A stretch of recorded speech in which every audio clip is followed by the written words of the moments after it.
The second caution of the day is out. There is the result. Joe Nemechek, after his pit stop, had problems going into turn number 1. Yeah, I just looked over and saw him. Smoke started flying out of the car and it started bottoming out on the right side, and up the track he went. And he didn't hit the wall real hard, but as you can see, he tore the whole sheet metal off the side of the car. Darrell, he did a great job of keeping that car under control, and just kind of, it was a very light hit. I think it must have gotten down on the inner liner and still gave him enough control that he didn't just slam into the wall. And there's a look at Nemechek after the contact with the outside wall. I wasn't so sure that he wasn't going to be able to chase it up there and not hit the wall, but going a little too fast for that to happen. A lot of that damage is being done by the tire itself. Matt? Considerable damage to the 87 car, Mike. He came on the radio and said he felt like something, maybe might have with a shock blown away, cut down the sidewall, blew out the whole side. As you can see, the whole right side of the car. What they're going to do, they're going to try to assess the damage, and if it's all possible, put right side tires on, go back out, come back in again, and make some more repairs. But boy, a tough break for this 87 car. A lot of guys picked him to be the car to beat here, especially after happy hour when he pulled out by himself and blew past the entire pack. Now he shuts it off. Boy, tough break for Brian Patty and his Sailor One-Led crew. Yeah, there's no question he had the fastest car here. I think he was riding along behind Jimmy Spencer and just kind of biding his time, if you will. And now we've got this. Darrell looked as the car came off the wall, as we saw it going around slowly, like the right front was really towed out on it. And since Nemechek is not running for Busch Series points, if they fall off the lead lap, not much sense in continuing. No, not really. And as they dropped that jack, I did notice that the right front bounced up and down as if the shock absorber was torn off as well. That was our new leader of the race right now under caution, Chad Little in the 74 car. A former winner of this race in 1995. 4 cars that had not yet pitted included Chad Little, Tony Raines, Ashton Lewis, and Lyndon Amick. Dick?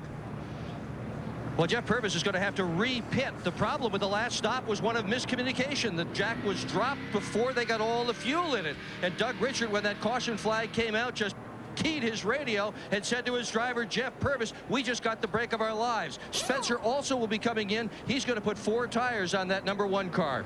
Now, Jimmy Spencer is still on the lead lap. In fact, 22 cars are on the lead lap here. Jeff Purvis did what he was supposed to do. He went when the jack dropped. When you're doing 2 tires, it's on the jack man's shoulders not to drop the car till the catch can man signals it's full, Dick Berggren. Well, yeah, he did the right thing, but what happened was when the jack dropped, there was a miscommunication about whether it was to be a 4-tire change or a 2-tire change. So jack drops, Purvis leaves, and that's exactly what happened. And right now, Purvis, the 18, and the 1 of Spencer are both in. They had previously hooked up, made a team out of things. They're both going to be restarting toward the back of the pack. Both with fast cars capable of winning, and we've got enough laps to go that something good could happen to either of those. Spencer's still on pit road with a stop of a little over 18 seconds. And that's got to be, those 2 guys have got to be the luckiest guys out there. One of them runs out of gas and the other doesn't get enough in the tank to make it to the end. Catch a caution. And there's Joe Nemechek. There's the unluckiest guy out there. And the clock turns back to 0 for 25 cars that are on the lead lap here at Talladega. We'll visit with Joe in a moment. We'll be right back to Talladega on Fox. The Subway 300 presented by Labor Ready on Fox is brought to you by Subway, showing the world how great a fresh sandwich can taste. Subway, eat fresh. By Ralston Purina Company of Checkerboard Square. By Fram, pay a little more now or pay a lot later. And by Labor Ready, dependable temporary labor guaranteed.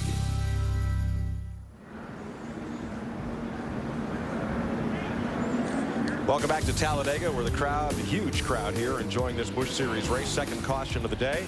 Everybody's taking a pit stop, and we're going to take a quick one so that we can come back for the restart of the Subway 300 presented by Labor Ready.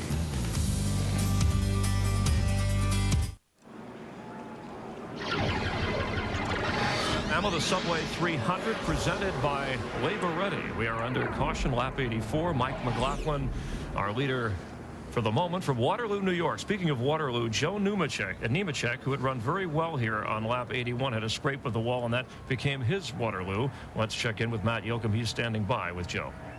And Chris, Joe Nemechek has climbed from his 87 car. Joe, what happened in the right front? Yeah, I'm not real sure. You know, we just stopped and got tires, and it started bouncing right before I got into turn 1, and I think we must have broke a shock mount or a shock or an eyelet or something broke, and then it poked a hole in the side of the tire and up the track it went, and it just barely hit the wall. But when the tire exploded, it blew the whole side off the car, and it kind of scared me when it exploded. But I was in perfect position. Randy LaJoie was behind me. He's going to give me a push back to the front. You know, our Cellular One Nortel Networks Pontiac, I think, was the best one here today, but we just didn't quite finish the job. It certainly was fast. To Jeannie. Well, Matt, green flag pit stop for Greg Biffle, so why waste the time, right? He just took the right side tires. He was thinking conservation, but he might have saved more than time. Check out this tire here. This is the right rear. As soon as they saw the staple in here, a lot of the crew hanging out here said, you know, we just won't tell the driver. Steve? Jeannie, with Todd Bodine pitted on lap 77, he actually ran out of gas as he was coming off the racetrack, lost a few positions in the pits because they had to spray ether in that 00 to get it refired.